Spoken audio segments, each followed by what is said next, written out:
Good morning, world, and welcome into a Wednesday morning edition of Dave Talks Sports, the podcast. I am your host, Dave Ettinger. I am of CBS Sports Radio Network, and you join me every single morning on my commute home. Sitting on the side of the road here, getting ready to depart and go home. Just going to give you a couple minutes here sitting still. So it's going to be a wild Wednesday morning recap of Major League Baseball. Last night's games were just insanity, and I need to give them their due, their justice, and we're going to start. I know, you're a homer. You've been a Yankee fan since 1937. I know. We're going to talk about the Yankees, but objectively speaking, whether you're a Mets fan and you hate me and the Yankees, whether you're a Red Sox fan and you also hate the Yankees, whoever you are, I think you can objectively say, while there's been a lot of good games this year, last night's Yankee game, probably a candidate for game of the year. All right, there's still a lot of baseball left to be played. It's heading towards the end of July. We're heading towards the trade deadline in just a week, and today is July 24th. It's 6:26 a.m. Eastern Standard Time, and this is episode number 25 of the Dave Talk Sports video podcast right here in New York City, where I'm going to start driving home in just a second to Long Island, where I live. So let's start with the Yankee game. There were a lot of walk-off games and extra inning games and just, like I said, just absolute insanity and just wild games. But let's start with the Yankee game. Trailing seemingly the entire game to the Twins, a team that the Yankees seem to own. I know years are different and teams and roster, composition is different every year. But historically speaking, it's just a team that the Yankees seem to own. It's like the Rays. There's just certain teams that don't want to see the Yankees. Now, again, objectively, not just because I'm a fan, most teams don't want to see the Yankees. They are one of the best teams in baseball. Yes, they need starting pitching help. Yes, Gary Sanchez heading to the IL is not what we want. It's not what anybody wants in the Yankees organization, so there's not all positives coming from this game. But a game that the Yankees were trailing seemingly the whole way. Just still down in the 8th and 9th inning, and they're actually down to their final strike and their final out in the 9th inning. You have the crowd there of the Twins just standing and cheering and waiting for the last strike to be thrown by who's been a very good closer in Taylor Rogers. He's been very effective. He's been asked to throw multiple innings for the Twins. He's been really good this year. This is the part where we pull away from the curb. Just wanted to get a couple minutes in here. Hopefully avoid the majority of that sun glare on the way home, as tends to creep in about 2/3 of the way home. So the man of the day, the man of the hour, the man potentially of the week and the month, and I don't know about the man of the year because that's Mike Trout, but man of the day, certainly Aaron Hicks. The game, if you saw it, you already know, you enjoyed it.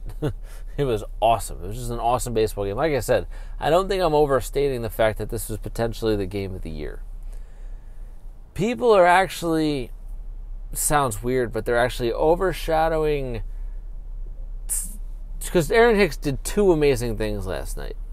And that's on top of Didi Gregorius going 5 for 5, having a huge game, bringing an awful start from Domingo Germán back from the dead, and pulling off a victory against the Twins. Aaron Hicks has overshadowed himself. Aaron Hicks hit the home run in the 9th inning when the Twins were one strike away from winning this game and keeping the Yankees' hopes alive. And that's the hit that's getting overshadowed by everything else. And everything else really was a game-saving, diving catch in left center field to literally end the game. Now, you can find me on Twitter at DaveEttinger2. And when I get home, I'm going to post a video. Not just of the catch, again, because, well, it was amazing and it ended the game. That catch doesn't happen without the Aaron Hicks home run. Again, down to their final out and their final strike, Aaron Hicks hits a rope to bring the Yankees back from the dead. And then makes an unbelievable diving catch in left center. I can't physically do it justice. John Sterling did a very good job on the call on the Yankees radio network, WFAN, who carries the games, the New York affiliate where I work, here in the city for where I work for CBS Sports Radio Network. He gave you one of those Yankees win, the Yankees win, but he gave you an extended the Yankees win. Just awesome.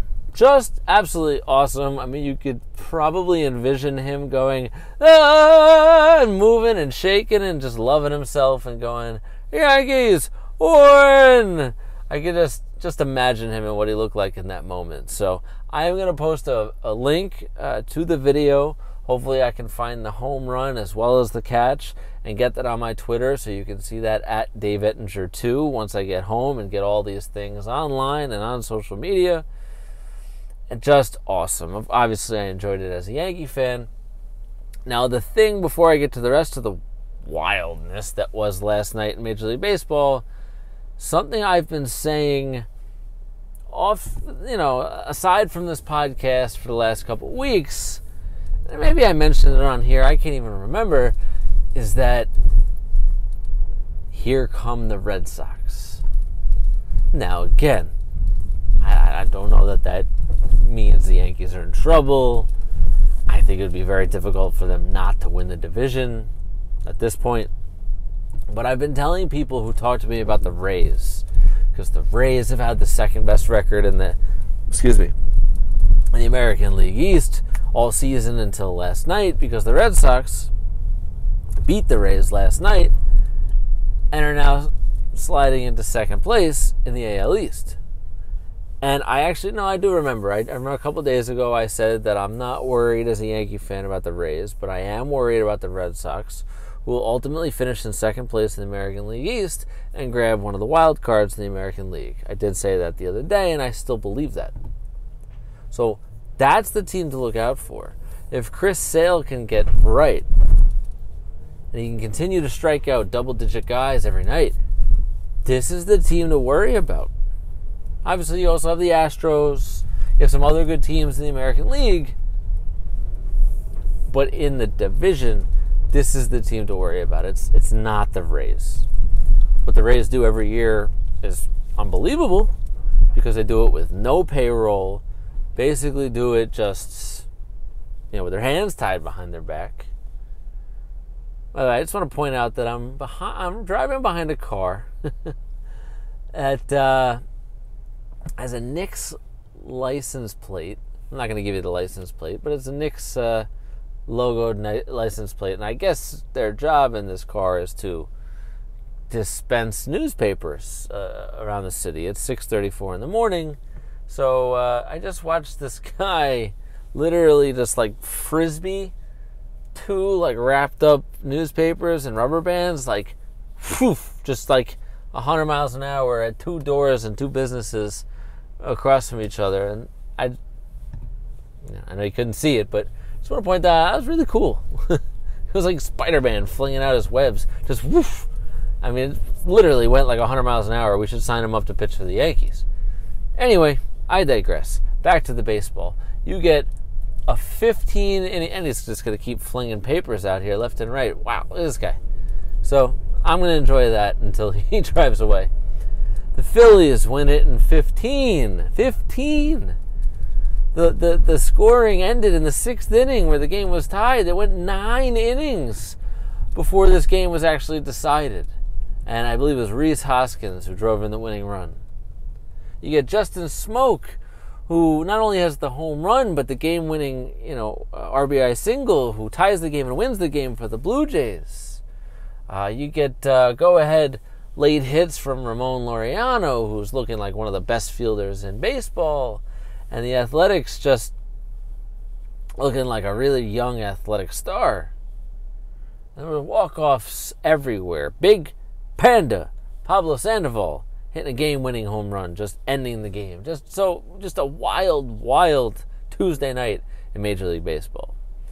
Now, I want to touch on two more things. One quickly, and one we're going to spend the rest of the Dave Talk Sports podcast, episode number 25, on, and that's Adrian Peterson.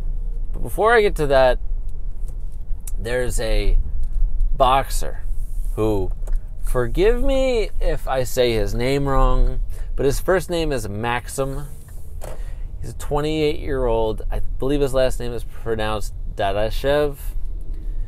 He's a Russian-born boxer who passed away after complications and an injury to his brain after his fight on, I believe it was last Friday night.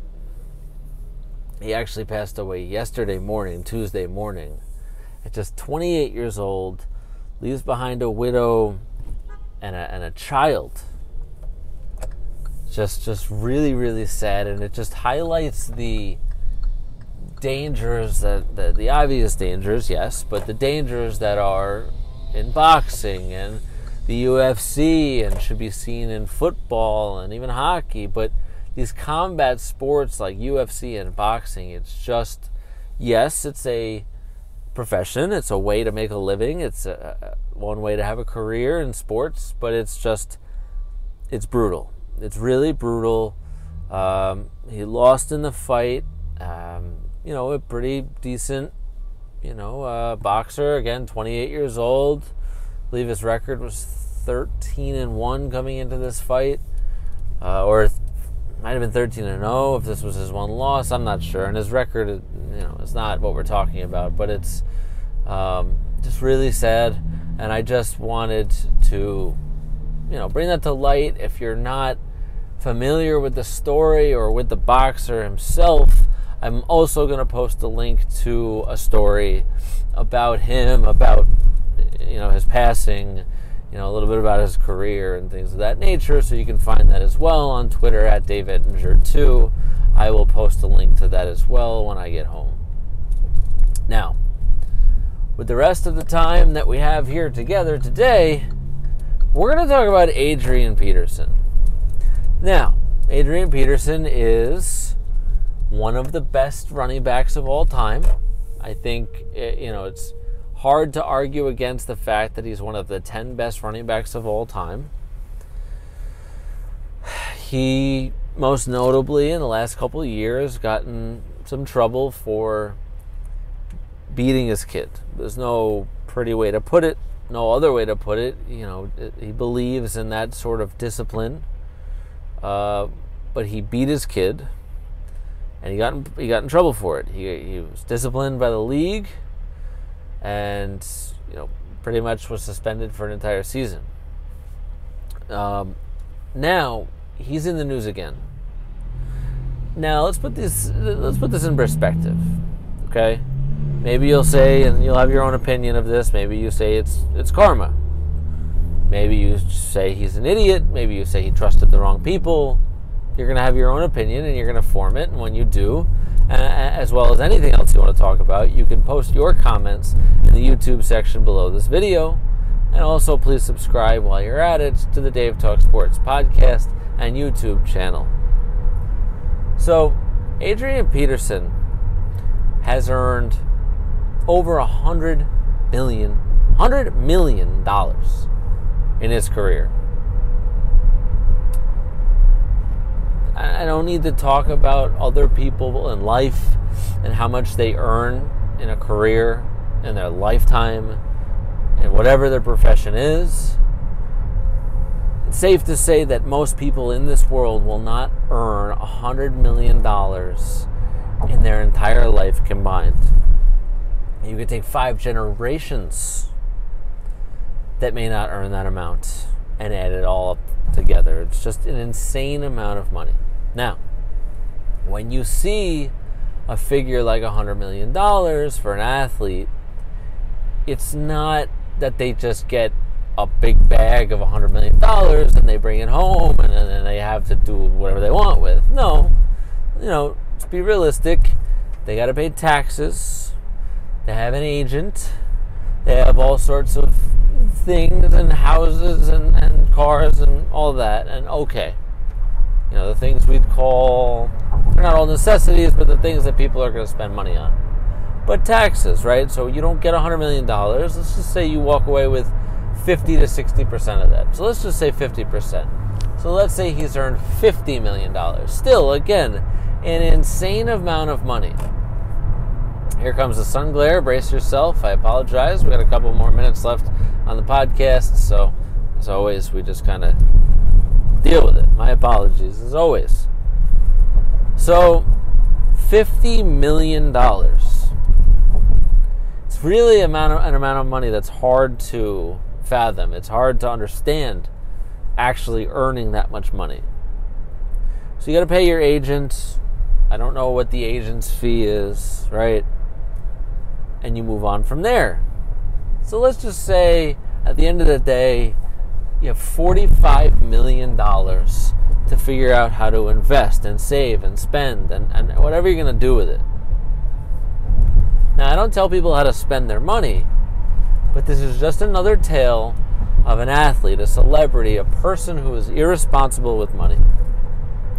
Now, while his attorney hasn't given out all the details, he did make a statement. Hey, a little traffic cone in the middle of the road. How about that? A little big orange cone. You always got to be careful. The lawyer has come out and said, I can't give too many details.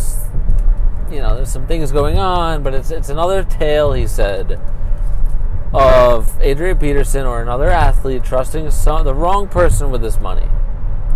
So we're going to blame somebody else, the financial planner, the person he invested with, whoever it may be, for the reason why Adrian Peterson, after earning $100 million in his career, is broke. And not only is he broke, but he is in debt. He's in debt to the tune of almost $10 million.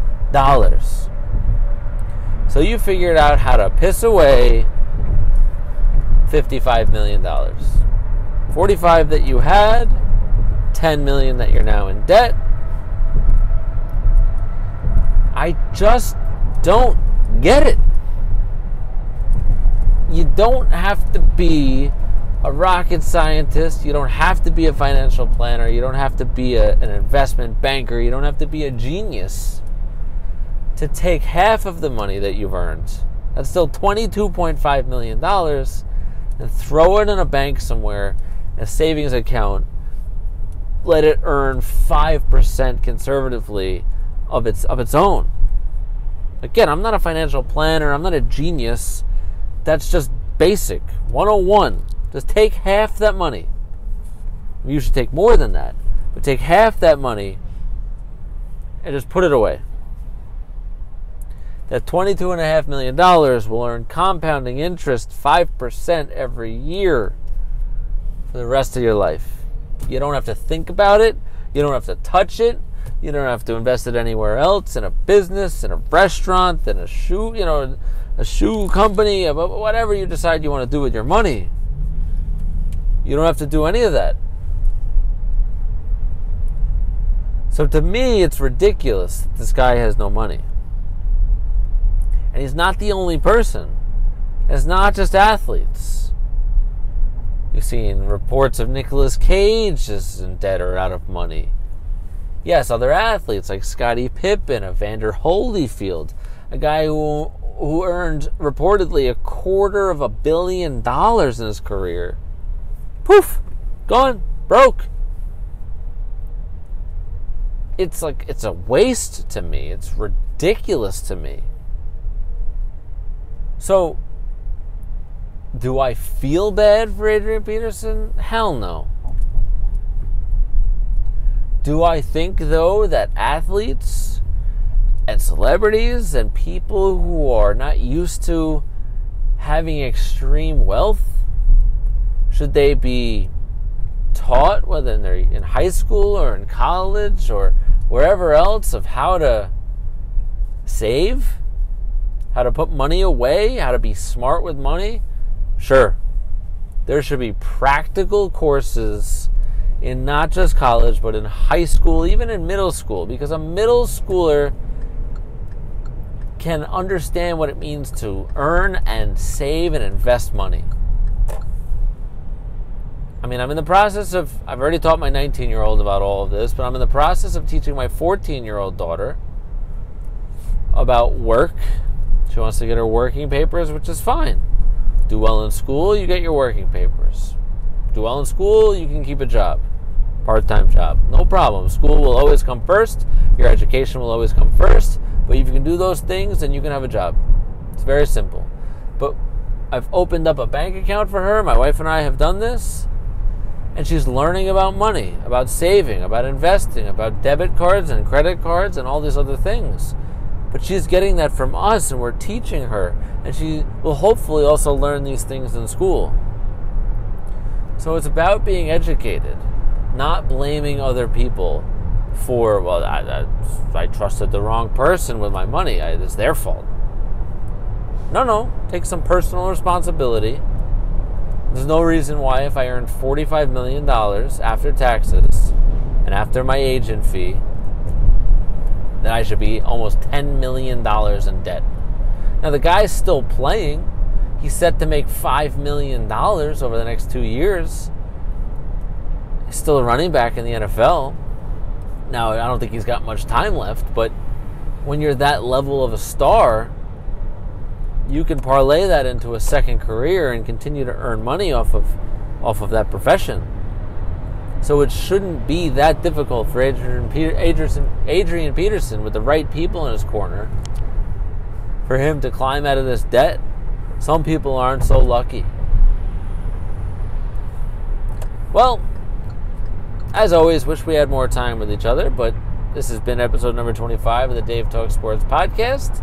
I'm almost home, so it's time for me to run. Till tomorrow. See ya.